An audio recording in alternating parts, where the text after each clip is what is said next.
Buenas tardes, bienvenidos a los que se van sumando. Ya en un momento vamos a estar comenzando, vamos a tratar de ser puntuales.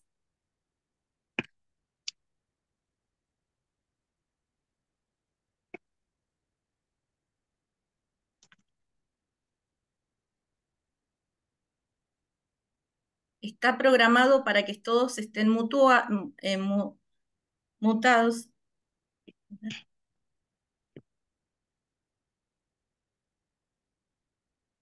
Ahí la doctora Sotelo está admitiendo.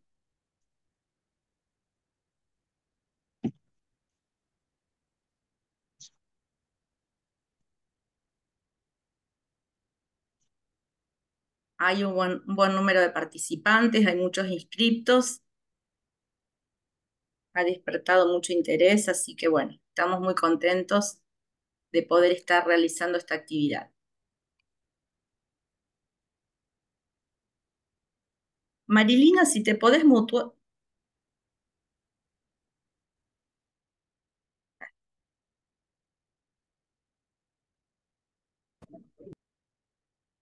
Ahí está. Sarita, vamos a ir poniendo en silencio los que no estén en silencio, así no hay ruidos extraños.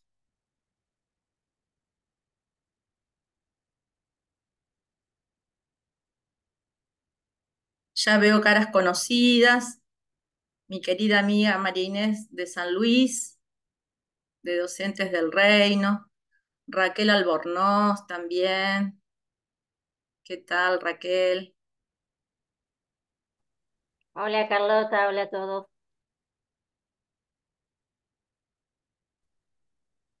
Uy, Gabriela, mi amiga del alma, Gabriela Santone de Hola, ¿cómo Rosario. están? Buenas Hermosa. tardes. Estoy como los artistas que empiezan a saludar a la familia, perdón. Pero sí, Eduardo Greco, bueno, mucha gente muy cercana.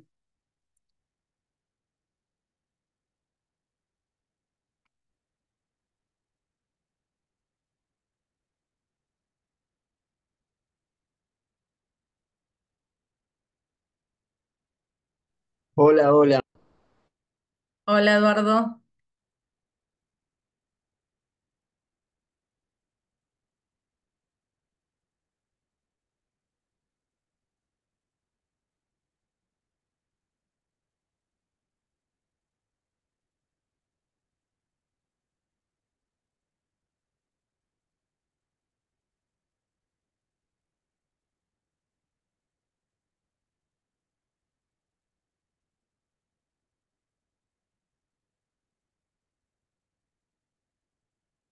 Ahí voy a mirar el chat a ver de dónde están.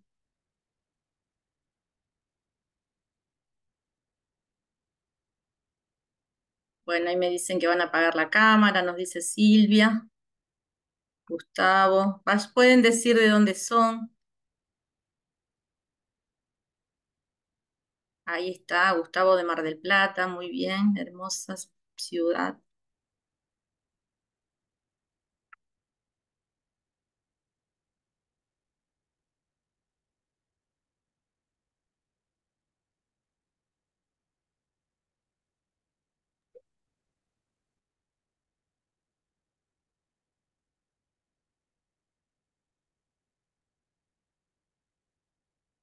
Por cuestiones de organización, hemos dirigido el chat a los anfitriones para que ahí puedan hacer las preguntas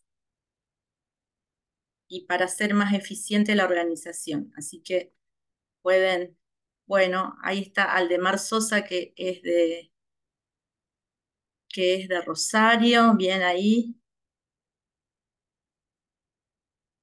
de mi ciudad. Acá me hablan de los pagos de Luis Landricina, de, de Chaco, entonces. Sandra de Capital. Ah, el pastor Gustavo Ojeda de Paso de los Libres Corrientes, mi querido amigo también. Ahí está. Norberto Un de Charata, Chaco. Muy bien. Lorena Gratoni de La Plata. Bueno, ya en unos minutitos vamos bueno, María Inés Álvarez, como dije, de San Luis, Karen de La Quiaca, Jujuy,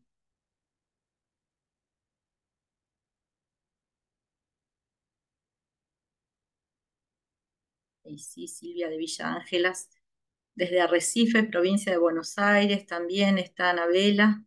Muy bien.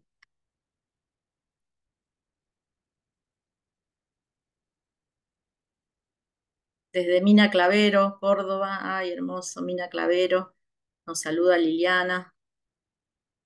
Claudia del Pino de Monte Grande, provincia de Buenos Aires. María desde Berazategui. Bueno, ya vamos a ir comenzando en unos minutos, así no nos demoramos, que tenemos mucho para brindarles en este día de parte del equipo de abogados de Asiera.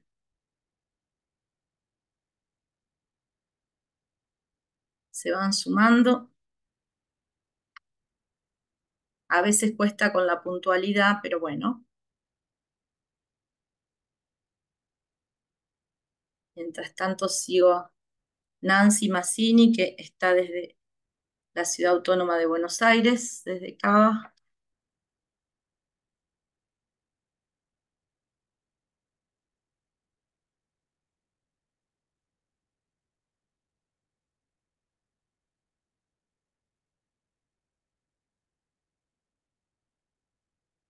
Hoy vamos a presentar la guía que ha elaborado el equipo de ideología de género de los abogados de Asiera.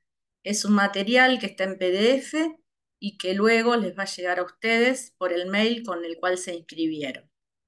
Así que lo van a tener como para no solo leerlos ustedes, aprovecharlos, sino también difundirlo.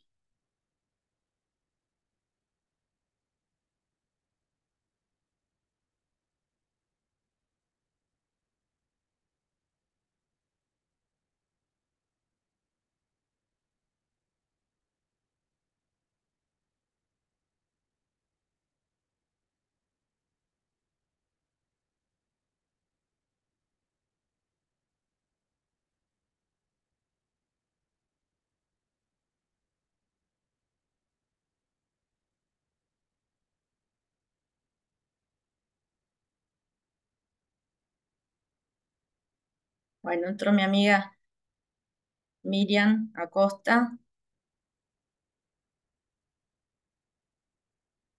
la doctora Flor Cortés del equipo de Vida, junto con la doctora Adriana Melián de Santiago del Estero, que también forma parte del equipo Vida, con el cual hemos estado dando varias capacitaciones también en este año. Bienvenida, Flor, bienvenida, Adriana. Un gusto que puedan estar hoy. Abigail Herrera, de la Coalición de Mujeres Argentinas. Bienvenida, Avi.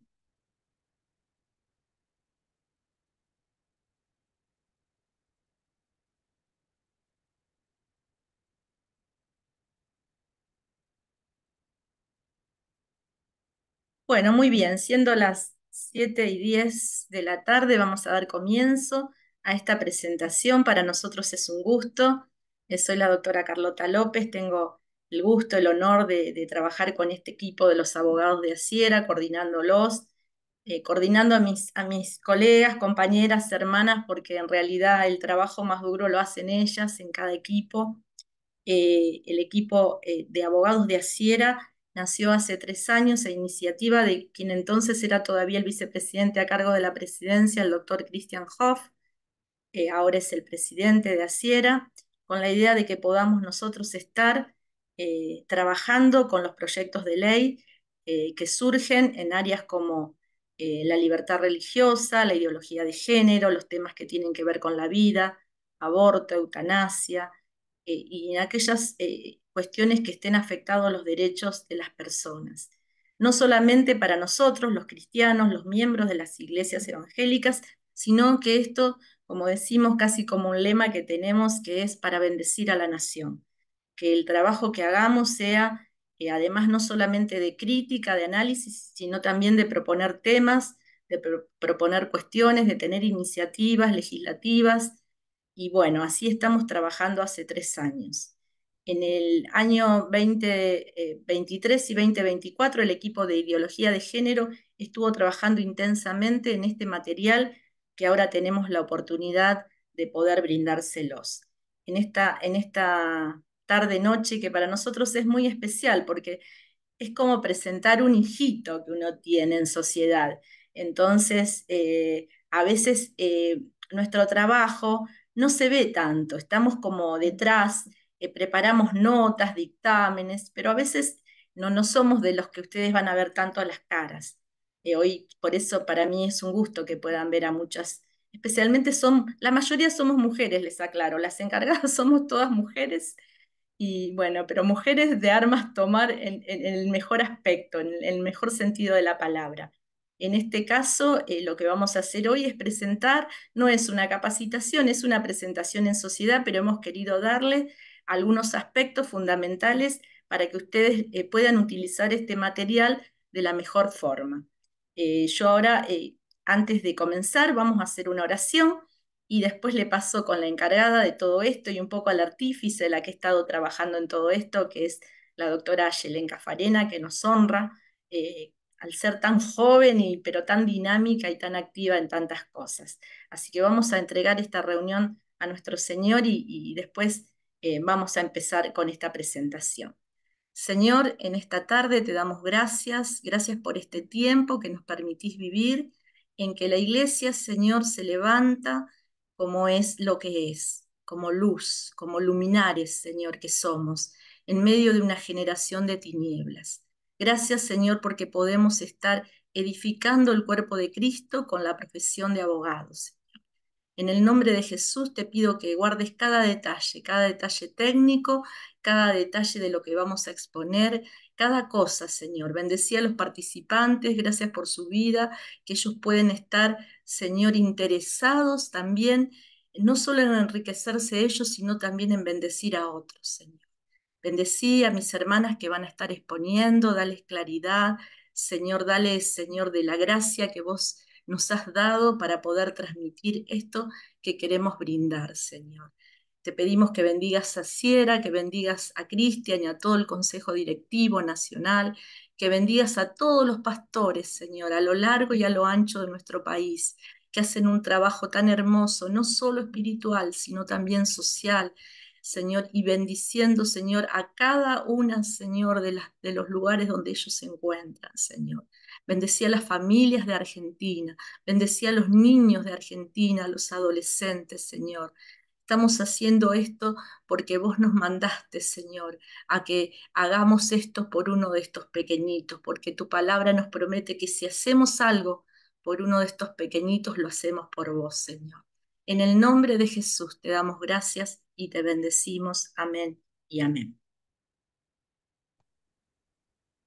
Bueno, buenas tardes, gracias por estar del otro lado y la verdad que para nosotros es un gusto compartir con cada uno de ustedes.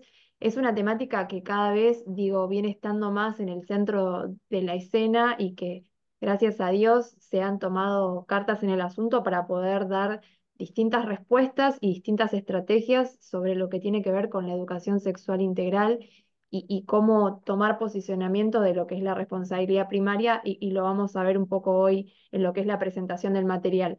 Sumado a lo que dijo la doctora Carlota, yo le quiero agradecer a todo el equipo de educación sexual integral, que la verdad que viene trabajando un montón de tiempo, hace bastantes años, 3 largos años, y que vienen investigando y aportando su granito de arena con la dimensidad que tienen las agendas de hoy, ¿no? Que cada vez hay menos tiempo, más exigencia y demás. La guía es una guía introductoria. ¿Y por qué nosotros pensamos en una guía introductoria? Bueno, pensamos en una guía introductoria porque la gente, estamos en la era de la imagen, donde lo que son las palabras se van disolviendo y lo que no se aprende rápido, entonces se descarta.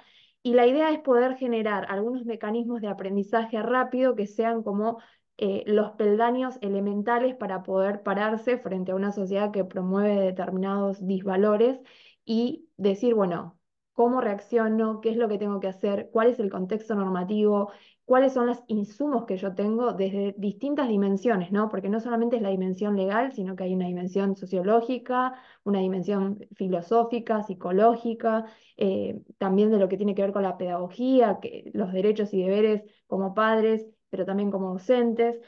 En ese marco les queremos contar que, como dijo la doctora Carlota, las preguntas van a ser escritas y van a llegar a los chats, así que ustedes a lo largo de la capacitación pueden estar consultando cualquier inquietud que les genere la conversación o cualquier aporte que quieran realizar. Sí, vamos a tocar algunas dimensiones en particular y yo quiero hacer primero la presentación de cada una de las expositoras y solamente luego darles el marco de la presentación para que cada una pueda hablar. Cada expositora va a tener 12 minutos para poder conversar sobre la temática asignada y al minuto 11 vamos a decir, bueno, queda un minuto para también ser respetuosos del tiempo de todos. Primero, presentar a la doctora Marilina Houghton. Ella es abogada de la Universidad de Buenos Aires, vicepresidente de CALIR, miembro de la Comisión de Libertad Religiosa de la AEL y encargada de la Comisión de Libertad Religiosa de ASIERA. Lo que nosotros estamos presentando acá es un mini CV, porque todas tienen un gran CV, pero bueno, es acá un poco a lo que hace a la cuestión del encuentro y nos va a estar hablando de lo que es autonomía y neutralidad. Después tenemos a la doctora Carlota López, que es abogada egresada de la Facultad de Derechos de la UNR, es coordinadora general de los equipos técnicos de abogados de ASIERA y miembro del equipo de libertad religiosa de la misma institución. Es miembro de la Comisión de Dignidad Humana, Familia y Sociedad de la EL y fundadora y codirectora general de Sembrando Valores. Y a mi tocaya, la profesora Ayelén Privitiera. Ella es profesora de letras, egresada en la Universidad Nacional de Rosario, especialista en políticas socioeducativas, diplomada en liderazgo de la transformación social y también tiene un diplomado en educación, orientación en prácticas docentes, organizaciones y contextos. Y por último, quien les habla, la doctora Ayelén Cafarena. Yo soy abogada en la UBA, magíster en gobierno, en UBA Sociales.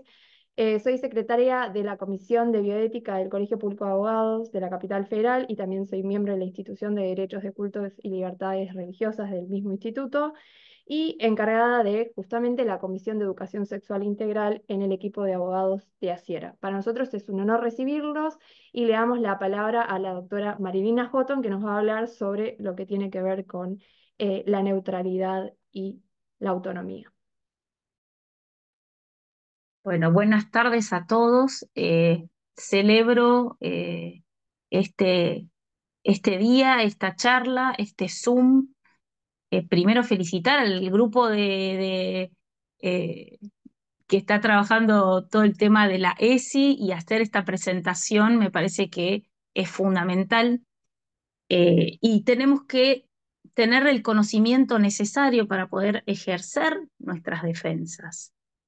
Y este es el primer tema que vamos a dar, es poder poner un marco normativo a las defensas que nosotros tenemos que hacer ante los ataques de las distintas ideologías, y en este caso creo que más bien es la ideología de género y la perspectiva de género. Entonces, yo celebro realmente que podamos todos tomar conciencia de esto y tener los conocimientos necesarios, porque hay defensas para hacer, hay un marco normativo que nos puede ayudar a defender lo que nosotros pensamos. El derecho a la libertad religiosa, por supuesto que está debidamente legislado. El derecho a la libertad religiosa es poder expresar, profesar libremente nuestra religión, lo que creemos, tanto en privado como en público, tanto en forma individual como colectivamente. Esto es algo que está plasmado en los tratados internacionales y además los tratados internacionales pertenecen a nuestra legislación porque así la Constitución lo manifiesta en un artículo que es el 75, inciso 22, que dice que, bueno, los tratados internacionales que están firmados por los miembros del Congreso son ley para nosotros. Es decir, el derecho a la libertad religiosa está debidamente legislado y tenemos que ejercer este derecho y hacerlo valer. Los artículos más importantes, y creo que todos debemos conocerlos, de la Declaración Universal de los Derechos Humanos, la Declaración de la ONU, el artículo 18 dice que toda persona, como les dije antes, tiene derecho a la libertad de pensamiento, de conciencia, religión. Este derecho incluye la libertad de cambiar de religión o de creencia, así como la libertad de manifestar su religión o su creencia en forma individual y colectivamente, tanto en público como en privado, por la enseñanza, la práctica, el culto y la observancia. Eso dice el artículo 18 de la Declaración de las Naciones Unidas, y esto es para toda la humanidad, ¿no? Artículo 18 del Pacto Internacional, es el mismo número, así que es fácil acordárselo. El Pacto Internacional, el pacto es que los estados firman, o sea, están firmando un pacto que van a hacer valer estos derechos, que son los que están en la declaración, ¿no?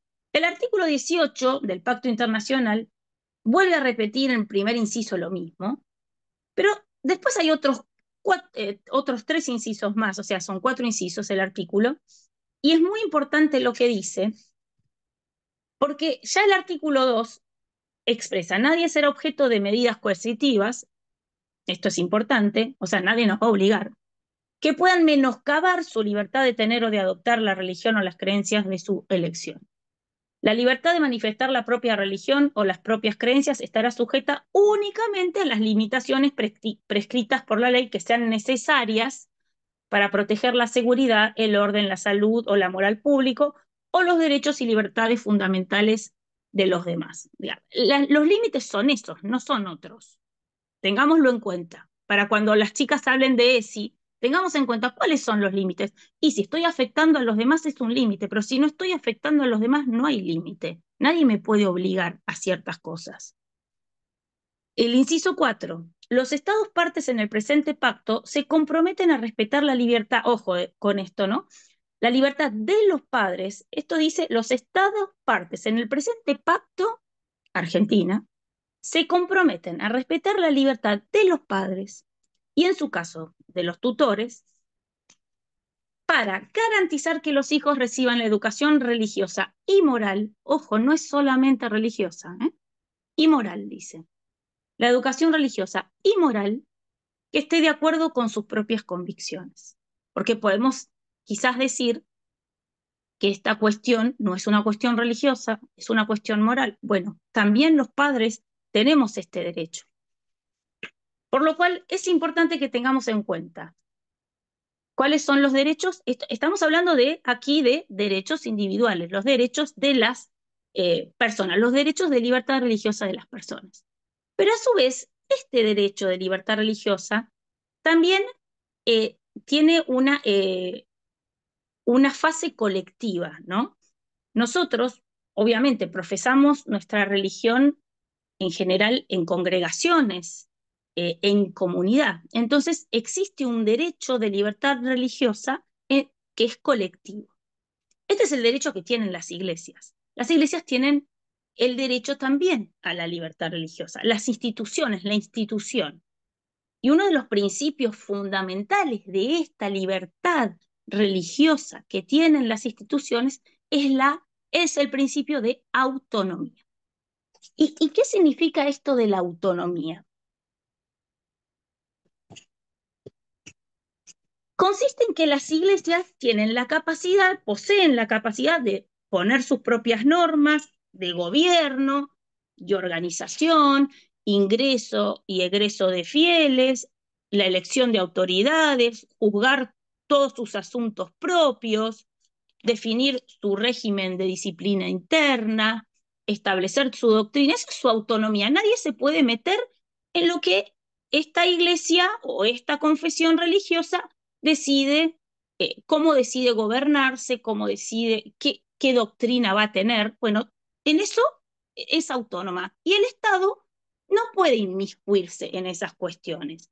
Y esto es como la contraposición a lo que decimos a la autonomía. Por un lado, las iglesias son autónomas y por el otro lado, el Estado es neutral, es decir, no interfiere en ninguna cuestión que tenga que ver con las iglesias, ni con las instituciones pertenecientes a esas iglesias. Esto lo explico porque pensemos que las iglesias también pueden tener, no sé, bibliotecas, escuelas, eh, quizás centros de salud, centros de estudio, bueno, todo lo que le pertenezca a la iglesia y que esté bajo su doctrina no debería tener una injerencia del Estado. Este es el principio de autonomía y neutralidad. ¿Qué pasa en la Argentina? ¿Está legislado el principio de autonomía? No, no está legislado. En realidad, lo único que tenemos es estos artículos que yo ya les dije de los tratados internacionales que pertenecen a nuestra legislación, y el artículo 14 de la Constitución, que cuando pone, digamos, expresa cada uno de los derechos que tenemos los individuos en Argentina, está el derecho a profesar libremente su culto y nada más. No dice nada más. Este principio de autonomía sería importante tenerlo legislado. En la mayoría de los países de América Latina hay leyes de libertad religiosa, es decir, que le dan un marco normativo más grande a este derecho de libertad religiosa, y el principio de autonomía es un artículo importante en las leyes de los países que les estoy diciendo. En Argentina no tenemos ley. Yo, perteneciente al CALIR, desde el 2001 que estamos intentando que haya una ley de libertad religiosa, y ese principio de autonomía lo tomamos como muy importante dentro de los proyectos, pero bueno, en Argentina nunca hubo real voluntad para dictar esta ley. Lamentablemente, incluso la última presentación fue de Dina Resinowski, que era diputada hace 2 años, y evangélica también, y bueno, no, digamos, hubo siempre presentaciones de estos proyectos, pero no hubo voluntad de todo el Congreso de dictaminarlos. El principio de autonomía me parece importante también plasmarlo o explicárselos respecto a que, primero, estamos hablando de que no debe haber una injerencia del Estado, no tiene que meterse el Estado dentro de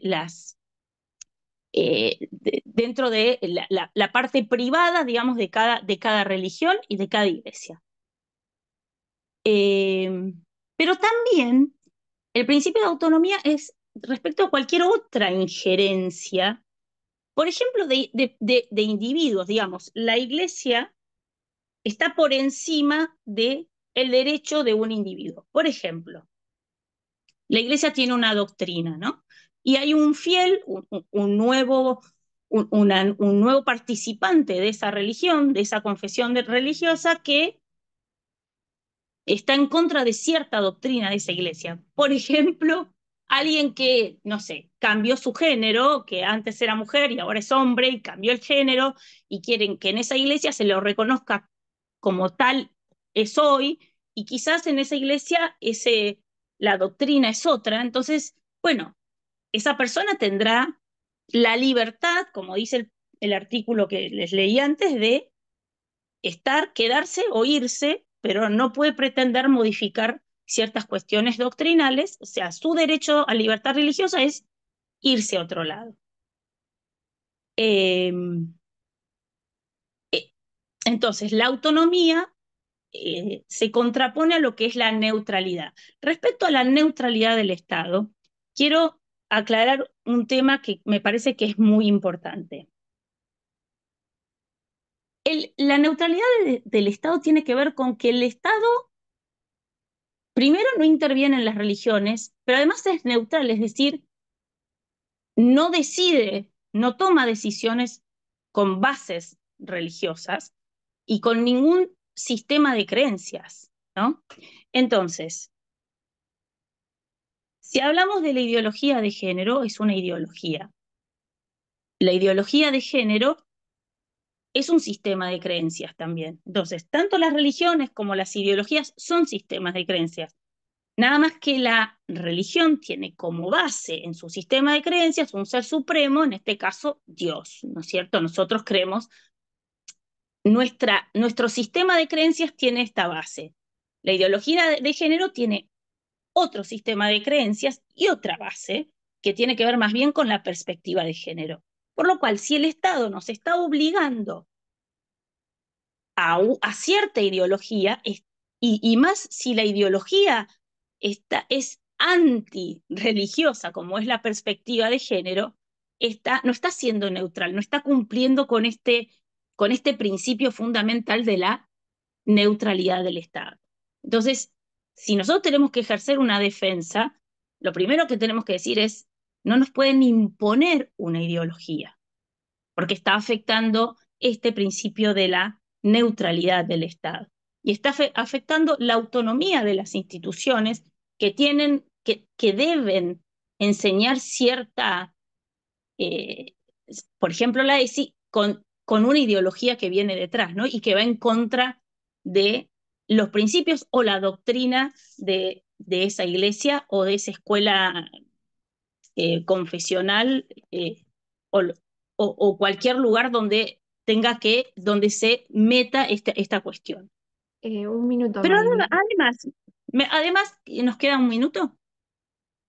Sí, Bueno, solamente quiero decirles que dentro del marco normativo, respecto a la defensa que deben tener los padres y las instituciones en cuanto a la cuestión de las enseñanzas sexuales y a los derechos de los niños, porque no solo los adultos tenemos derecho a libertad religiosa, los niños también tienen el derecho a la libertad religiosa y pareciera que, bueno, uno no lo piensa así, pero la Convención de los Derechos del Niño lo tiene muy bien especificado y me parece importante que también lo sepamos, que ellos también están siendo afectados en su derecho a la libertad, no solo el de los padres a educar, sino al de ellos.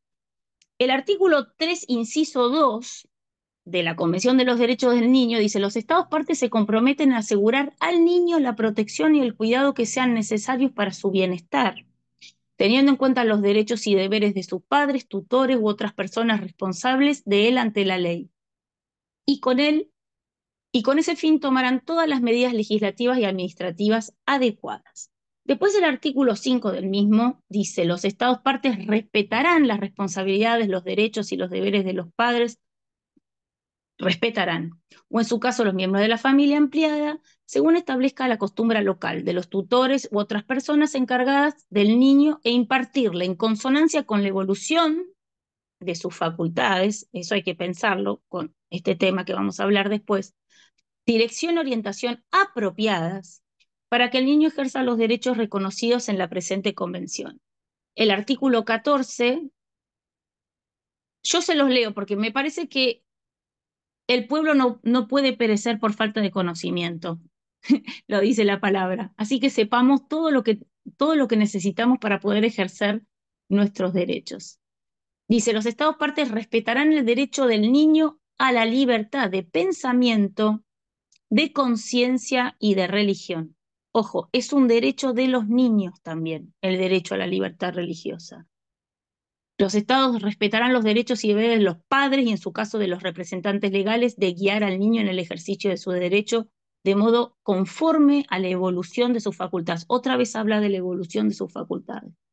La libertad de profesar la propia religión o las propias creencias estará sujeta únicamente a las limitaciones prescritas por la ley que sean necesarias para proteger la seguridad, el orden, la moral o la salud. Bueno, eso siempre es lo mismo. Y el artículo 17, finalmente, dice: los Estados partes reconocen la importante función que desempeñan los medios de comunicación y velarán porque el niño tenga acceso a información y material procedentes de diversas fuentes nacionales e internacionales, en especial la información y el material que tengan por finalidad promover su bienestar social, espiritual y moral y su salud física y mental. Es decir, hay mucha normativa con la cual uno puede defenderse. Y como dije antes, hay que tener el conocimiento para poder ejercerlo. ¿Y en qué cuestiones el Estado se puede meter? ¿En qué cuestiones el Estado no puede meterse? ¿En qué cuestiones el Estado debe respetar a los padres? Debe respetar incluso a los niños en sus derechos. Y lo último, no sé si tengo un minuto o no. Dale, dale, sí, sí. Bueno, ¿cuáles son las acciones que tenemos que tener para defendernos, ¿no? En casos en que estamos afectados en la libertad religiosa. Punto uno, conocer nuestros derechos, que es lo que les estaba diciendo, para hacerlos valer. Todos tenemos que conocer, todos los creyentes, los pastores, los líderes, los maestros, tenemos que conocer estos derechos. Primer punto. Segundo punto, denunciar o hablar con funcionarios gobernantes, pero esta defensa tiene que estar bien documentada. O sea, tenemos que saber defendernos, tenemos que tener el articulado que mencioné antes, tenemos que decir cuál es el hecho discriminatorio, cuál es el hecho violatorio, qué es lo que pasó. Tenemos que hacer valer nuestros derechos religiosos. Ese segundo punto. Entonces, primero, conocer. Segundo, denunciar. Tercero, argumentar de manera clara para que sea comprendido porque nosotros sabemos cuáles son o estamos aprendiendo cuáles son los derechos de libertad religiosa, pero el que está del otro lado, que por ahí no le importa la religión, ni le importan nuestras creencias, no los conoce. Entonces, argumentemos de manera clara y expliquémosle que hay algo que está mal, que hay un límite que están infringiendo. 4, denunciar con sabiduría. Eh, Denunciar con gracia, con empatía, o sea, llegar y explicar qué es lo que está pasando. Otro punto interesante es unirse en diálogo interreligioso para obtener mayor fuerza.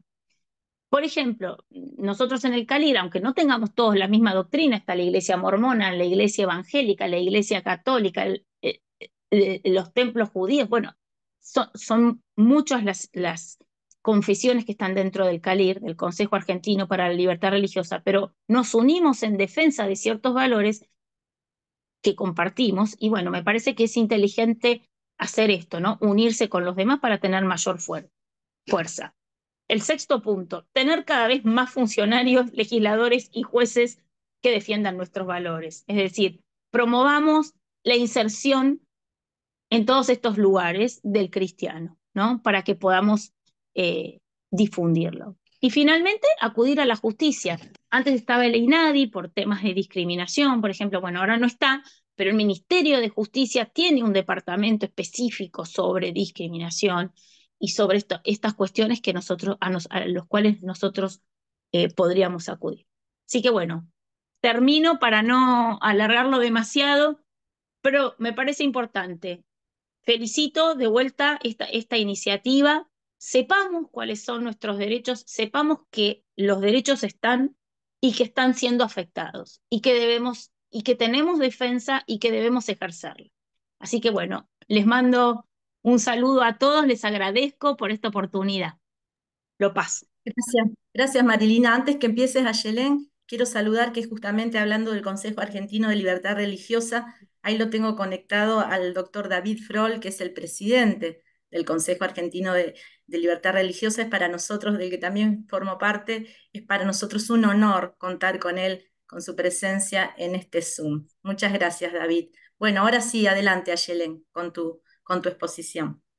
Bueno, cuando nosotros pensamos un poco en el armado del material, pensamos que a cada batalla que hay que dar le corresponde, como el ser humano es un ser humano, somos integrales y somos multidimensionales, todos los debates que se dan también están atravesados por distintas disciplinas. Y cuando empezamos a estudiar e investigar y a decir, bueno, eh, ¿de dónde viene, no? Esto que nosotros llamamos ideología, ¿por qué le llamamos ideología? De género y demás, nos encontramos con una dimensión que tiene que ver con lo filosófico, con la construcción de conceptos históricos y cómo eso se fue amalgamando a las raíces sociales, culturales y educativas, y es lo que hoy vemos como lo tan llamado batalla cultural, ¿no? En esto decir que aunque la verdad siga estando en minoría, sigue siendo la verdad, porque a veces nosotros creemos que la balanza se inclina por una cuestión numérica y nosotros si hay algo que nos destacamos por ser, de acuerdo a la dimensión de principios y valores cristianos, es antorchas, ¿no? Somos baluartes, columnas y baluartes de verdad. Entonces en esto también tenemos que tener posiciones sólidas respecto a la defensa de determinados derechos, valores, principios, porque nada está puesto porque sí. Y en esto nosotros empezamos a investigar un poco, bueno, ¿por qué nosotros le decimos ideología de género y no perspectiva? Y de hecho hubo bastantes correcciones en ámbitos evangélicos, cristianos, y que profesaban determinadas creencias, porque decían, no, está mal, no es ideología, es perspectiva. Bueno, la perspectiva, según la RAE, es un punto de vista desde la cual se considera o se analiza un asunto. Entonces, podemos decirlo de otra manera, que es, la perspectiva es la mirada desde un punto. Ahora, ¿qué es la ideología? Y cómo la perspectiva, empezando a ser perspectiva, se termina convirtiendo en ideología.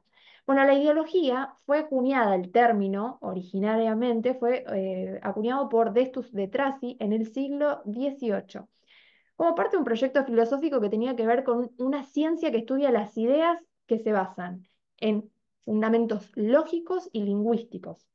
Y acá me pareció algo súper interesante, hay un montón de libros, pero me pareció súper interesante porque esta palabra de ideología fue transformada por el propio Marx, que ahora vamos a ver rápidamente y después ustedes lo van a tener en el material, quien modificó el significado de este concepto y en realidad dijo, no, pará, la ideología es un sistema que describe ideas que enmascaran las relaciones de poder y de explotación, creando una falsa conciencia. Y escuchen esto, dice, que impide a los oprimidos reconocer su situación. Esto es lo que dijo Karl Marx respecto de lo que es la ideología. Ahora bien, ¿cuándo la perspectiva se convierte en, perdón, cuándo la ideología se convierte en la perspectiva en ideología? Bueno, cuando deja de ser un punto de vista y empieza a, de alguna manera, tomar lugares de toma de poder y empieza a obligar a través de un sistema cerrado de ideas a que toda la sociedad se someta a esa cosmovisión que termina siendo una cosmovisión de Estado, por lo tanto obligatoria, por lo tanto coercitiva, ¿no? Porque un Estado, si se diferencia de otro tipo de constitución de asociaciones, es el monopolio de la violencia, de la fuerza. Bueno, el Estado obliga a qué? A adoptar determinada doctrina, determinado sistema de creencias, determinada perspectiva sobre un asunto en particular a toda la sociedad, ignorando lo que venía diciendo la doctora Marilina, las libertades religiosas, la libertad de conciencia y todos los derechos que están protegidos constitucionalmente. Y además que son intuito personae, o sea, son principios que están adheridos al ser humano por el solo hecho de ser ser humano. Entonces, cuando a veces nos han cuestionado, no, está mal como ustedes están llevando esto adelante, porque esto es una perspectiva, no es una ideología. Sí, es una ideología, porque es un conjunto cerrado de ideas que a través de tomar posición en los lugares de poder, coerciona a la totalidad de la sociedad o intenta hacerlo a someterse a determinado tipo de doctrina, pensamiento, principio y demás. Y coopta las voluntades. ¿Cómo las coopta, no? Porque uno dice, bueno, pero esto tiene todo un entramado. Y esto se lo voy a hacer súper sencillo y corto, pero a mí me pareció muy interesante lo que plantea Marx en lo que es la tesis, la antítesis y la síntesis, ¿no? Él dice, bueno, hay una lucha acá. La lucha, ¿cuál es la situación? La foto actual es la tesis, ¿no? Y él dice, lo que es la lucha de clases, él plantea, es lo que sería el capitalismo que oprime a los obreros y se adueña de los medios de producción. ¿Qué es lo que dice el feminismo de la tercera ola, que viene arrastrando junto con todos los movimientos LGTBI y demás, todo lo que es la ideología de género? Bueno, lo que dice es, acá también tenemos una tesis, ojo, acá es la opresión de las mujeres y de la niñez enraizada en el patriarcado. Entonces, esa es la foto de la actualidad. Por un lado, Marx dice, el proletariado está oprimido, el feminismo de la tercera ola dice, las mujeres y las infancias, como lo denominan ahora, está oprimido por el patriarcado. Buenísimo. ¿Cuál es la antítesis? Se plantea una lucha. ¿Qué tendría que hacer en el caso del proletariado? Bueno, el proletariado tiene que tomar por la violencia los medios de producción y terminar con ese capitalismo puro y duro. ¿Qué dice el feminismo de la tercera ola? Para nosotros tenemos una situación parecida, pero en un escenario distinto. Entonces, ¿nosotros qué tendríamos que hacer? Tenemos que tomar los medios de reproducción. Y acá yo quiero hacer un paréntesis muy pequeño.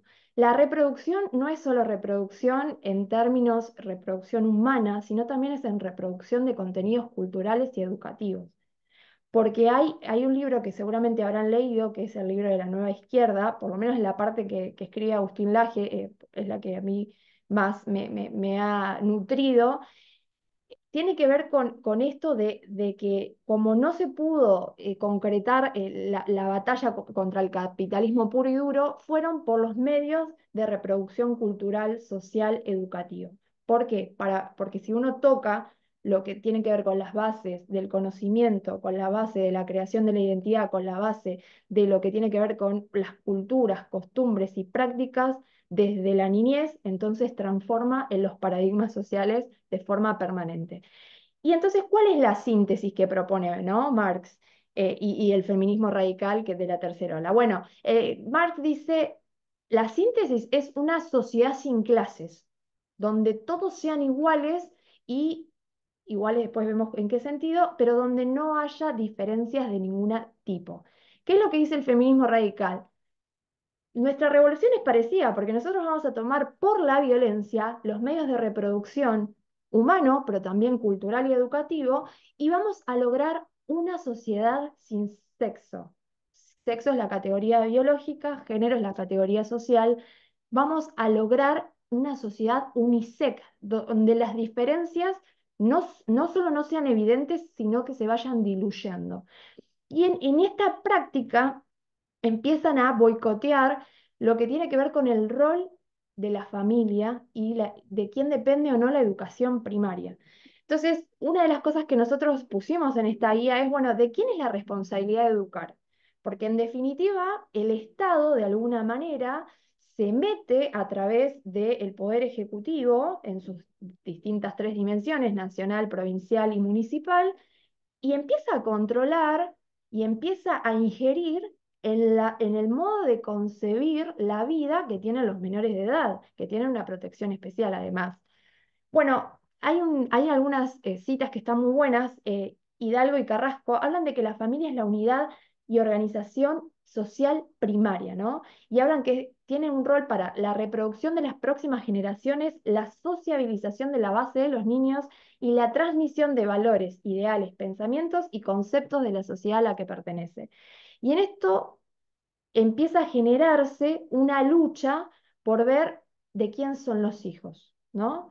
Hay una frase que el otro día discutíamos, es, con mis hijos no te metas. Bueno, yo creo que con la niñez no se tiene que meter nadie. Nosotros tenemos que tener un horizonte más amplio, más inclusivo, que cuide a toda la base social y prematura y esos retoños que están naciendo, que tienen que ver con esas próximas generaciones que están bombardeados 24/7, no solo por instrumentos formales a través de la educación, sino también por la cultura y por los medios digitales, ¿no? Por los medios, por la computadora, por la televisión. Ayer estábamos mirando para repasar un poco, dije, puede ser que Toy Story 4 tenga, y la volví a ver porque vieron que fue muy famoso la bandera del LGTBI, y cuando ustedes escuchan a Porky, que es el personaje principal, o Forky, hablar, él todo el tiempo hace alusiones, un tenedor convertido en juguete para los que no lo vieron, y tiene una banderita del LGTBI en una de sus patitas, que la creó la nena protagonista.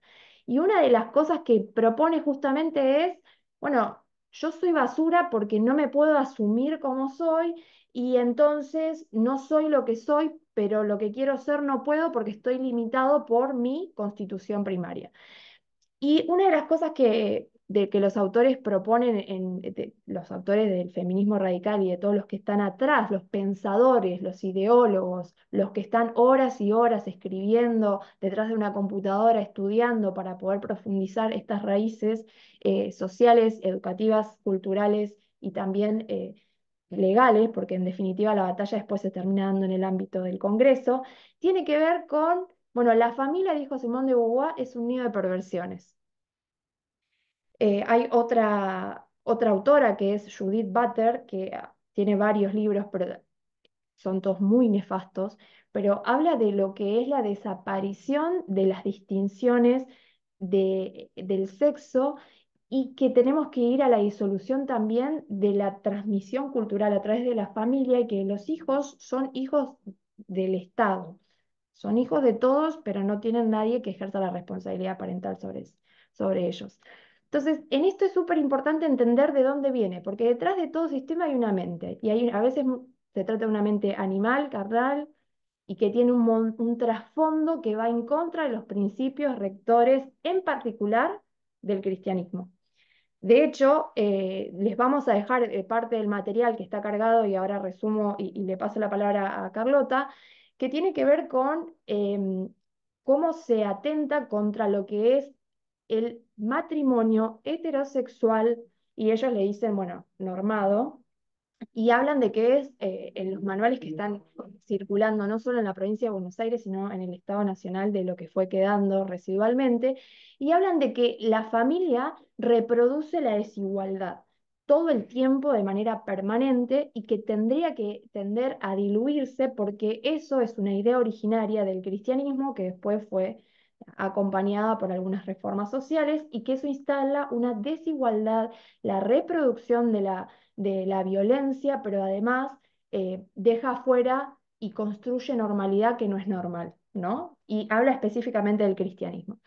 En todo este marco que nosotros vemos, lo que nosotros también vemos es que hay un recorrido legal hecho que nos da un marco para poder evocarlo y poder conocer, no solo conocer, sino también ejercer. Lo que yo sé de concepto, pero no puedo llevarlo a la práctica, no lo sé. O sea, yo sé que me tengo que subir a una bicicleta que tiene dos ruedas, una adelante, otra atrás, que tiene determinada fisonomía y que yo sobre eso, si hago determinados movimientos, debería poder andar. Ahora, Ayelen, ¿sabes andar en bicicleta? No, entonces no sé. Lo que tengo de concepto, pero no lo puedo aplicar, no lo sé. Lo importante es que nosotros tengamos el concepto, pero también tengamos las herramientas de aplicación y por eso tenemos a la doctora Carlota que hoy nos va a dar una clase magistral de qué hacer frente a distintas situaciones y demás. Y yo solo les voy a mencionar algunos instrumentos y les hago esta aclaración. A mí lo que me llama la atención a veces de estas batallas que se dan es que los instrumentos legales con jerarquía constitucional, que forman parte del bloque constitucional, nosotros, digo, no solo evocan los derechos de los niños, niñas y adolescentes, sino que también hablan de los derechos de los padres o de aquellos que tienen el ejercicio de la responsabilidad parental sobre menores de edad. Por ejemplo, la mencionada por la doctora Cotton, Convención de los Derechos del Niño, la Declaración Universal de los Derechos Humanos, la Convención Americana de los Derechos Humanos, y en el artículo 12 dice, los padres y en su caso los tutores tienen derecho a sus hijos, a que sus hijos o sus pupilos reciban la educación religiosa y moral que esté de acuerdo con sus propias convicciones. No se trata solo del derecho de los menores, que es súper importante. También hay otros derechos que son los de los padres barra tutores. Y el Pacto Internacional de Derechos Económicos, Sociales y Culturales. Pero también tenemos un marco normativo nacional que lo va a pasar a explicar la doctora Carlota. Gracias, Ayelen. Bien, sí, tenemos un marco nacional de leyes que han sido dictadas. Ustedes saben que la Constitución Nacional estableció un sistema representativo, republicano y federal. ¿Qué significa federal? Que está compuesto por las provincias que son preexistentes al Estado Nacional y esas provincias han reservado unas facultades que no fueron delegadas a la nación. Entre ellas, la materia de salud, de seguridad interna y también la materia educativa. En ese marco se han dictado normas nacionales que sirven como el encuadre, pero las normas específicas de educación y de educación sexual integral deben ser dictadas por las provincias. Sin embargo, tenemos el artículo 75 de la Constitución Nacional que menciona las atribuciones del Congreso de la Nación. En su inciso 19, lo voy a leer, dice que tiene atribución de sancionar leyes de organización y de base de la educación que consoliden la unidad nacional respetando las particularidades provinciales y locales, que aseguren la responsabilidad, como dijeron mis colegas que me precedieron, la responsabilidad indelegable del Estado, la participación de la familia y la sociedad. Y después, bueno, habla el tema de promoción de valores democráticos. Es decir, que las leyes nacionales de educación sirven como base a lo que van a ser las leyes provinciales. Tenemos como dos leyes fundamentales que se dictaron ambas en el mismo año y que si uno escucha por ahí que se hacen comentarios, dice se tiene que respetar la ley de educación sexual integral, se tiene que respetar, bueno, sepan los que lo dicen y los que escuchan que esa ley de educación sexual integral nada tiene que ver con lo que nos quieren decir en el discurso que dicen esas leyes. Por eso es importante, y de esto se trata esta guía, que nosotros sepamos, conozcamos cuáles son los derechos y no lo que nos dicen que dicen las leyes, sino que no hace falta ser abogado para entender, porque son leyes que están redactadas de una forma muy simple para que todos puedan entenderlas. Entonces tenemos la ley 26.150 que crea el programa de educación sexual integral. Y tenemos, en el 2006 se sancionó esta ley y la que le sigue, que tiene unos números más nada más, que es la 26.206, que es de educación, que llamamos de educación general. ¿Qué dicen estas leyes? Como dije, la 26.150 crea el programa de educación sexual integral, pero para nada de lo que nos dicen crea ni introduce la perspectiva ni la ideología de género, sino que es una ley que crea este programa, pero que da fundamentos y que da la participación protagónica a la familia, a la familia, pero también cuando habla de educación sexual integral, habla de un combo que incluye los aspectos físicos, obviamente cuando uno va a enseñar educación sexual, pero también emocionales, psicológicos. Habla de todo lo que, como la Convención Internacional de los Derechos del Niño, habla de ese niño como ese ser que no se lo puede ver de un solo punto de vista, no como físico o sexual o como quieren sexualizarlo, que es un niño que solamente percibe el placer y todo lo demás. Habla de aspectos religiosos, habla de aspectos de conciencia, habla de aspectos éticos, la ley 26.150. Cuando vamos a la ley de educación general, la ley 26.206, tiene el artículo 6 que es fundamental, porque dice que el Estado garantiza el ejercicio del derecho constitucional de enseñar y de aprender. Es un derecho de los niños y de todo ciudadano tener esa posibilidad no solo de aprender, sino de enseñar. Después la profesora Yelén Privitera nos va a hablar del tema de los docentes. Dice, son responsables de las acciones educativas, escuchen, el Estado Nacional, las provincias, la Ciudad Autónoma de Buenos Aires, los municipios, las confesiones religiosas reconocidas oficialmente, las organizaciones de la sociedad y la familia como agente natural y primario. Es decir, que estas leyes con las cuales a veces se llenan la boca de hablar y nosotros nos creemos porque desconocemos que existe lo que dice la norma. Entonces, aquí vamos a ir sacando velos, como digo yo siempre. Esta ley 26.206 habla de derechos y deberes que tienen los padres. Los enumera, también habla de los derechos y deberes que tienen los docentes en otra parte. Ahora vamos a enfocarnos específicamente en los padres. Dice que tienen el derecho, en el artículo 128, de ser reconocidos como agentes naturales y primarios de la educación. Tienen derecho de participar en las actividades de los establecimientos educativos en forma individual o a través de cooperadoras y en los órganos colegiados representativos. Elegir para sus hijos representantes o a sus hijos o representantes legales la institución educativa cuyo ideario responda a lo que son sus propias creencias. Dice, ser informados periódicamente acerca de la evolución, ese derecho de comunicación del que después también voy a hablar cuando hable del aspecto práctico. Pero también los padres tienen deberes y todo está relacionado. Dice que tienen el deber de hacer cumplir a sus hijos la educación obligatoria, asegurar la concurrencia de sus hijos a los establecimientos escolares, seguir y apoyar la evolución, respetar y hacer respetar a sus hijos la autoridad de la institución. Bueno, una serie de derechos y deberes que tienen. Y como decía Yelem, yo quiero hablar un poco de la práctica, de lo que veo a diario. Eh, Hace muchos años que estoy en distintas instituciones donde tratamos el tema de educación sexual integral y me ha tocado acompañar a un sinnúmero de padres que han atravesado situaciones con sus hijos y la educación sexual integral en las escuelas.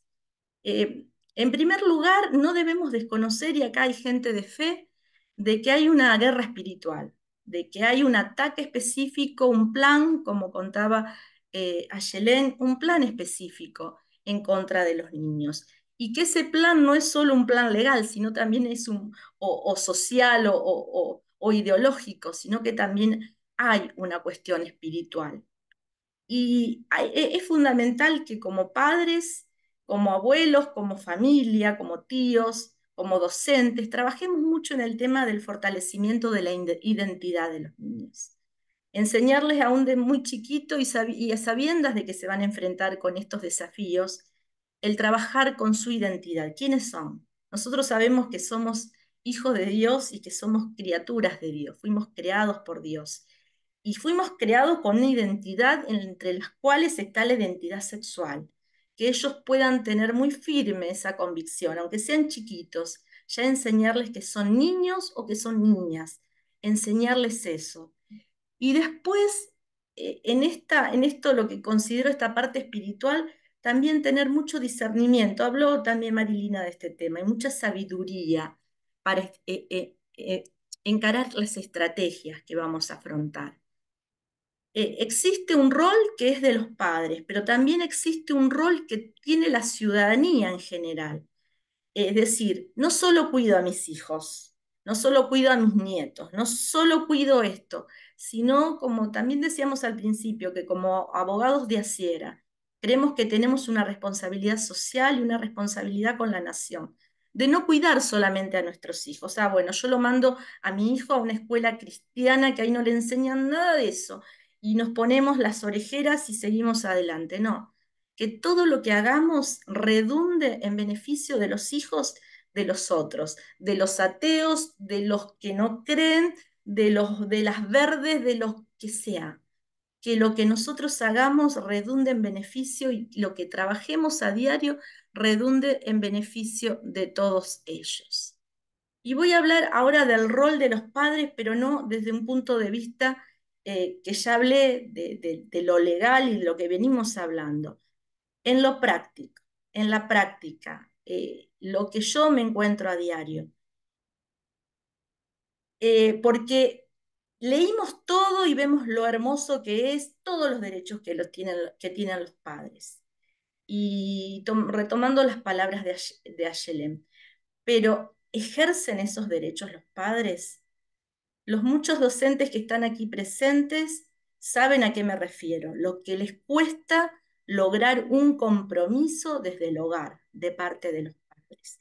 Y le digo porque cada vez que hay una movida como esta de ahora de Cometierra, del material, y yo que represento a muchas organizaciones de la sociedad civil que defendemos estos derechos, los padres nos mandan mensajes y nos tiran el paquete, como muchas veces se lo tiran a los docentes, a las instituciones que estamos en esto, como si las instituciones fuéramos las primeras responsables. No encontramos, y esta es una crítica que la hago con mucho temor de Dios, pero sabiendo de que podemos despertar conciencias que están dormidas. Padres, los primeros responsables son ustedes. Padres, ustedes son los primeros obligados en velar, en tener comunicación con los docentes, con los directivos, en mirar los cuadernos de comunicaciones, en mirar qué es el contenido de lo que su hijo está estudiando. Estoy siguiendo un caso acá en Rosario por el libro Come Tierra. Son dos cursos de distintas orientaciones. Estamos hablando de más de 60 alumnos. ¿Sabe cuántos padres firmaron la nota al Ministerio de Educación pidiendo información sobre este tema? Los padres de 3 alumnos. Los padres de 3 alumnos. Y los que mandaron carta documento para solicitar que no se les tome el material en las evaluaciones fueron los padres de 2 alumnos solamente. Es decir que no solo el sistema impone y el sistema no ama a nuestros hijos, sino que muchas veces al no ser responsables, nosotros también fallamos en el amor y en el apoyo a nuestros hijos. Y lo digo con mucho respeto, como les dije, y temor de Dios. Hay mucho desentendimiento sobre los niños y lo hemos visto y lo vemos. Son una minoría de padres que se hacen cargo de ejercer el derecho y las obligaciones y deberes que la ley le atribuye. Es necesario estar involucrado en la educación de nuestros hijos. Es necesario conocer de qué se trata el material. Cuando se hacen a veces reuniones, hay padres que no tienen ni idea, porque no van a ninguna reunión de padres, porque no leen los cuadernos de comunicaciones, porque no están informados y se mantienen en contacto con los docentes, con los otros padres. Si es un consejo o una recomendación, tómenlo como les parezca, que puedo dar en mis años de ejercicio de la profesión y acompañando a muchísimos grupos de padres, es que estén estén en conocimiento de los que viven y padecen sus hijos. Esa es la responsabilidad y es indelegable. No hay abogado, no hay institución, no hay organización que pueda suplir lo que los padres tenemos que hacer en nuestra responsabilidad, que nos fue dada legalmente, pero también delante de Dios. Y después, ahora voy a entrar, después de haber dado lo que decía mi mamá, el café, viste que antes se te cafeteó primero y después, bueno, después de haber cafeteado a los padres, paso a la segunda parte, que es ya adentrarnos y también un poco repetir lo que decía Marilina en cuanto a los consejos prácticos de cómo obrar. Los abogados siempre recomendamos que lo que no está escrito no existe. Y entonces, en materia de lo que nosotros podemos acudir y reclamar ante la institución educativa, ante el docente, ante el Ministerio de Educación, y el día de mañana si hay que judicializar una situación, la importancia de guardar constancia escrita de todo lo que hagamos. Si hay una reunión con la directora, con el docente, pues bien, que se tome acta y se firme esa acta que queda, toda escuela, en toda dirección hay un acta y se toma nota. Si hay que presentar algo que sea por escrito, y si pueden el papá y la mamá, si no viven juntos, pero tratar de llegar a ese acuerdo y que sea el papá y la mamá, que los dos se hagan responsables, porque esa también es otra cuestión que los docentes lo sabrán mejor que yo. Si viene el papá, no viene la mamá, o quién sabe si no lo encuentran al padre, asumir la responsabilidad ambos padres, porque eso es en beneficio del niño. Y también tomo un poco lo que decía Marilina, evitar las discusiones, evitar las situaciones enojosas, porque a veces vamos a defender a nuestros hijos, y le digo porque todo lo que estoy contando es porque surge de mi experiencia.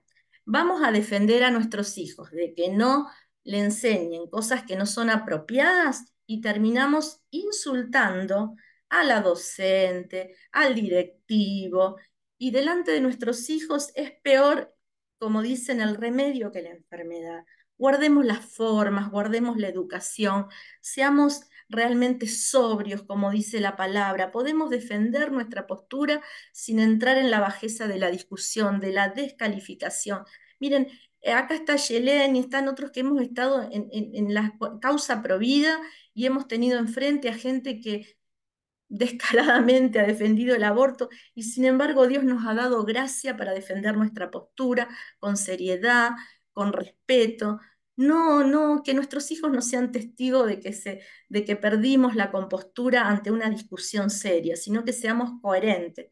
Defendemos algo que es valioso, bueno, defendámoslo con esa misma coherencia. eh, respetemos las autoridades y vamos también nosotros a dejar una marca para la posteridad si nosotros somos capaces de ejercer, digamos, con respeto los derechos.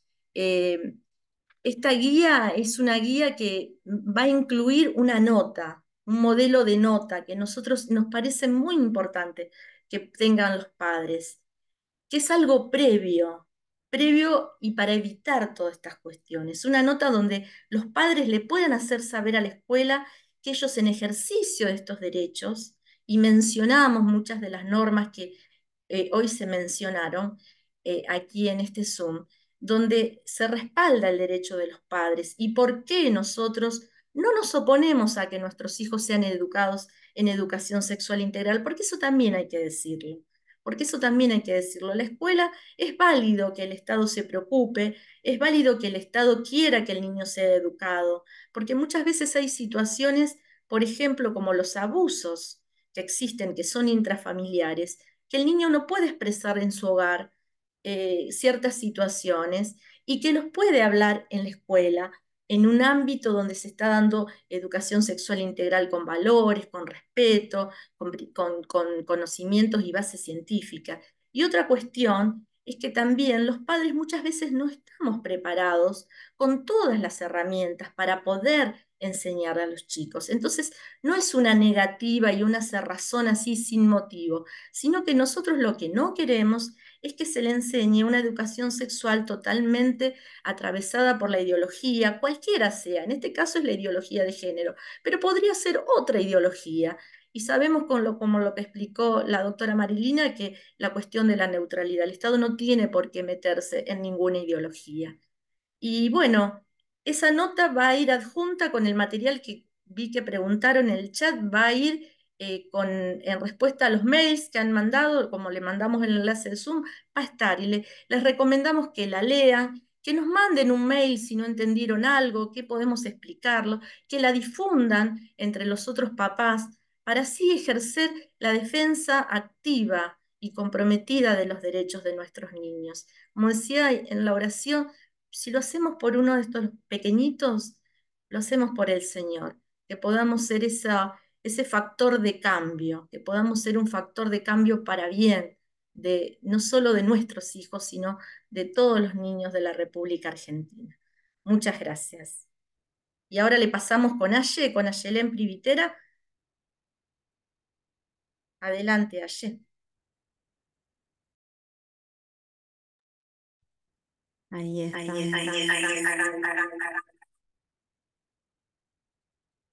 Bueno, muchísimas gracias por este tiempo que estamos compartiendo. Realmente es un privilegio poder estar aquí. Yo voy a hablar acerca del rol del docente en la educación sexual integral. Y creo que esto que vamos a compartir no solo sirve para si algún docente está presente y en algún momento se ha sentido perseguido o con ciertas presiones para decir algún conocimiento que no coincidía con su pensamiento o con su creencia, sino también para aquellos padres que también deben enfrentarse a docentes que no respetan sus convicciones y sus creencias. Entonces, en primer lugar, quiero marcar el compromiso que tenemos como docentes con los derechos de los estudiantes. Como docentes tenemos el deber de resguardar el derecho de integridad y también de dignidad de nuestros estudiantes, y esto está, como lo mencionaban mis compañeras que son doctoras, en el artículo 9, por si alguno está tomando nota de todos los artículos y de todas las leyes, de la ley 26.061, que es la Ley de Protección Integral de los Derechos de Niñas, Niños y Adolescentes. Entonces, en este marco, nuestra labor en la educación sexual integral es garantizar, en primer lugar, una formación equilibrada, armónica y permanente de las personas. Estas son palabras claves que figuran también en la Ley de Educación Sexual Integral y que estos conocimientos sean conocimientos científicos, pertinentes, precisos, confiables, y que este es el cumplimiento de los objetivos de la Ley 26.150, que es la ley, de hecho, de educación sexual integral. Y cuando hablamos de contenido científico, contenido permanente, contenido confiable, qué mejor que poder hablar de biología, ¿no es cierto? No podemos hablar de autopercepción cuando nos está diciendo la ley que tenemos que tratar contenidos que tengan que ver con conocimientos permanentes, ¿sí?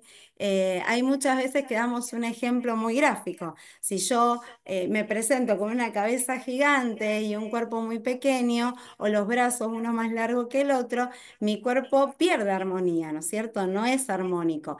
Entonces, si yo soy mujer, pero me autopercibo hombre, ¿dónde está allí lo equilibrado y lo armónico? ¿Sí? Entonces, ¿cómo enseñar esto de la autopercepción si dentro de la misma ley están estas palabras claves que nos amparan, ¿no es cierto? ¿Dónde está lo permanente?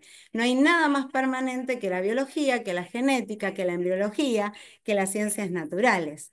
Y esto es importante saberlo porque, como decía Carlota, la doctora Carlota lo expresó también muchas veces y perecemos por falta de conocimiento. O en nombre de leyes nos dicen, no, la ley dice que tenemos que enseñarlo así. No, la ley de educación sexual integral habla de estos conceptos y nosotros estamos amparados por ellos, de hecho.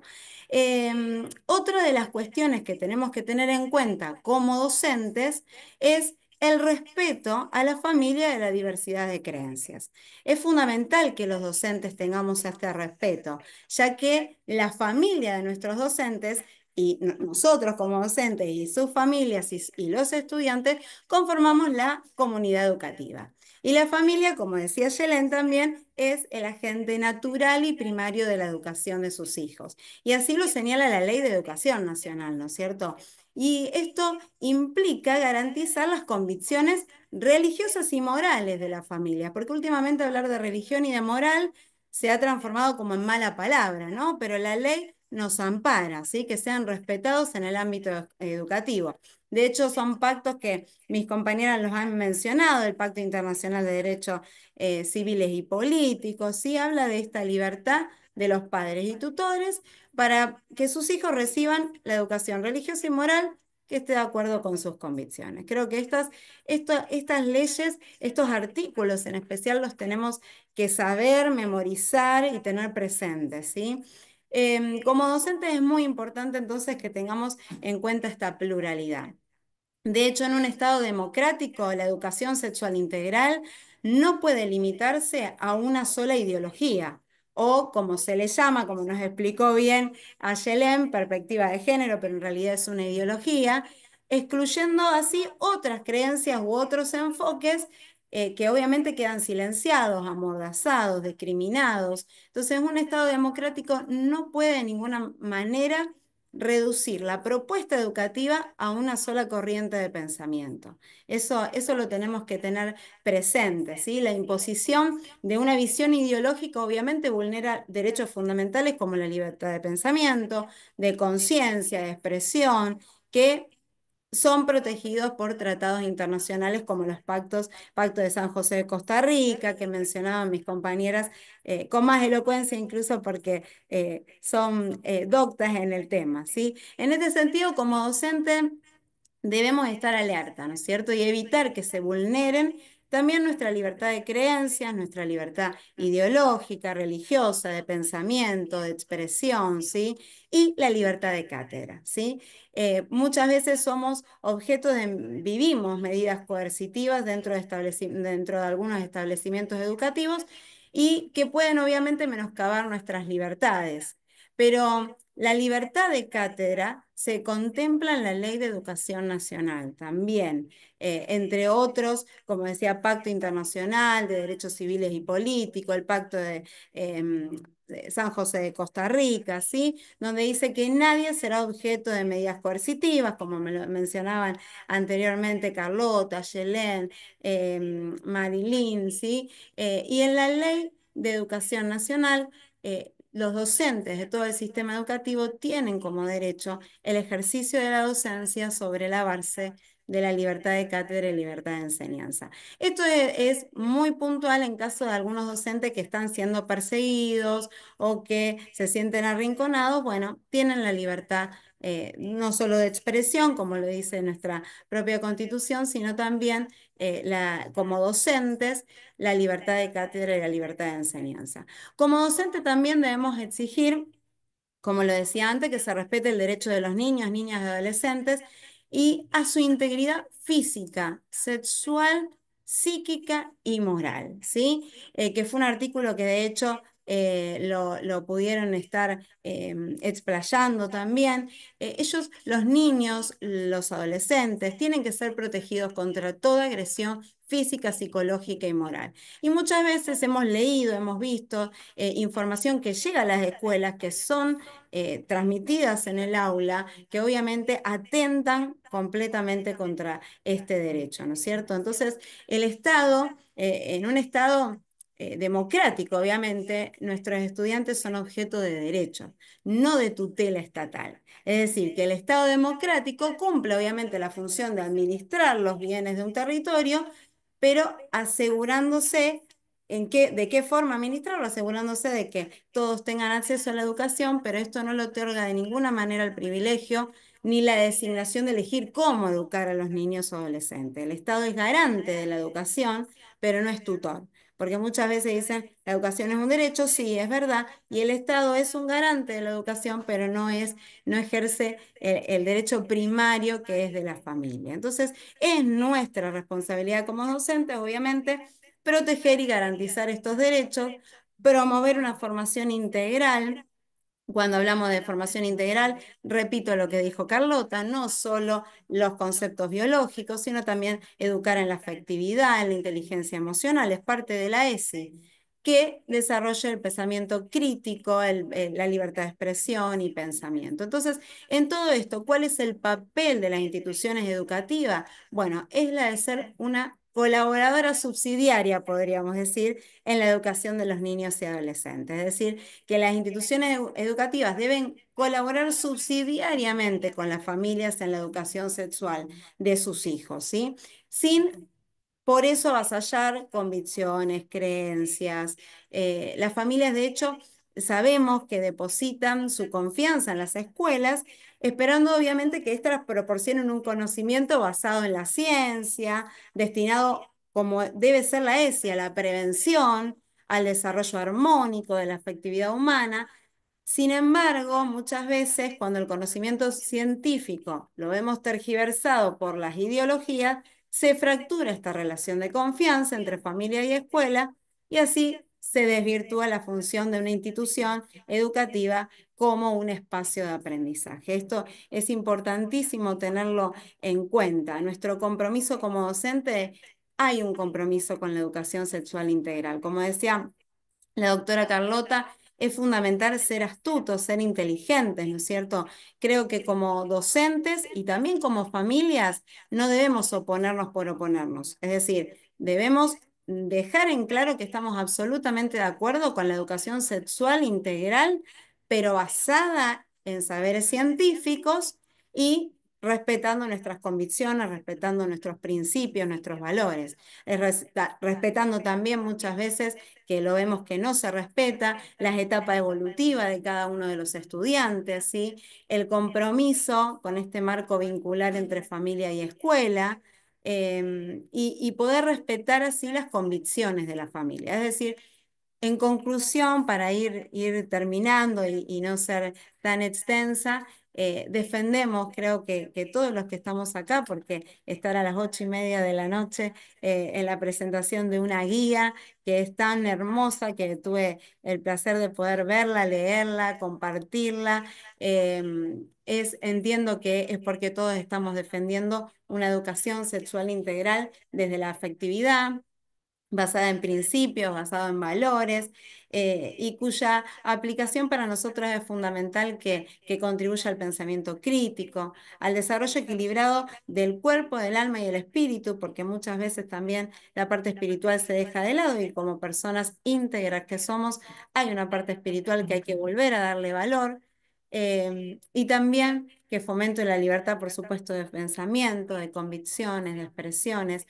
Y todo esto, obviamente, que es uno de nuestras banderas, ¿no es cierto? Poder conformar una sociedad obviamente más justa, obviamente hablando en clave de derecho y resguardando la dignidad y protegiendo, ¿no es cierto?, la integridad de nuestros niños y de nuestros adolescentes. Gracias. Muchas gracias, Ayelen. Qué lindo escucharte. La verdad es muy lindo y aparte qué importante es el aporte profesional de una mirada tan acabada y tan vasta sobre el rol del docente. Está buenísimo. Ahí, Carlota, no sé si vos... Excelente. Quería destacar que no está presente hoy, pero que es un firme colaborador, el profesor Andrés Martínez, autor de varios libros sobre el tema de ideología de género y de educación sexual integral. Forma parte de Docentes del Reino, del cual también forma parte de la comisión directiva. La profesora es una de las fundadoras de Docentes del Reino, la profesora Privitera. Ayelén, un poco se nos está terminando el tiempo, sé que hay preguntas, hay opiniones. Hoy es la presentación de esta guía, quisimos hacerla pública, felicitar nuevamente al equipo de ideología de género, al todo ese equipo interdisciplinario, porque sepan que no solo son abogados, sino que también hay, como vimos, docentes, hay psicólogos, hay socióloga, creo, no sé que si estaba Nina aquí, bueno, realmente un equipo muy, muy completo y a cada uno de los equipos de abogados de Asiera, que ya finalizando el año realmente podemos decir que hasta acá nos ayudó el Señor y que ha sido un año muy fructífero de trabajo. Les Yo agradecemos a todos. quiero ¿Sí? sumar un agradecimiento, Carlota, a Fernanda Bumeli, que hoy no pudo Ah, estar por bien, cuestiones sí, perdón. familiares, pero es realmente no solo que viene trabajando mucho en el material, sino que ha hecho gran parte de la elaboración de todo lo que es el desarrollo normativo y demás. Así que nada, también Ay, hacerla perdón, presente perdón, la por había medio de este omitido acto. Fernanda, la había omitido, sí, un gusto. La verdad que les agradecemos mucho, ya terminando la jornada, sabemos que ya el año también termina y estamos cansados y tenemos nuestras actividades. Hubo mucho interés, mucha inscripción, siempre mucha concurrencia. Si alguna de las chicas nos vamos, el que pueda, prender la cámara, así sacamos un par de fotitos, un par de capturas de pantallas, así les vemos la carita. Nos sentimos muy honrados y muy agradecidos que estén con nosotros. La verdad que es hermoso el interés que han mostrado y sabemos que ustedes son los que van a multiplicar este conocimiento, son agentes multiplicadores y difusores, no solo del conocimiento teórico, sino del espíritu que lleva esta guía, de proteger a los niños como esos sujetos de derechos especiales que tenemos. Los niños son eso especial para Dios, pero también son protegidos por lo que se llama el interés superior del niño, o deberían ser protegidos por ese techo, por ese marco que los cubre. Así que bueno, a ver, nos peinamos un poquito, sacamos la mejor sonrisa, a ver si Aye, no sé quién va a hacer la captura de pantalla. A ver si yo puedo también. Gracias, gracias a todos los que estuvieron presentes.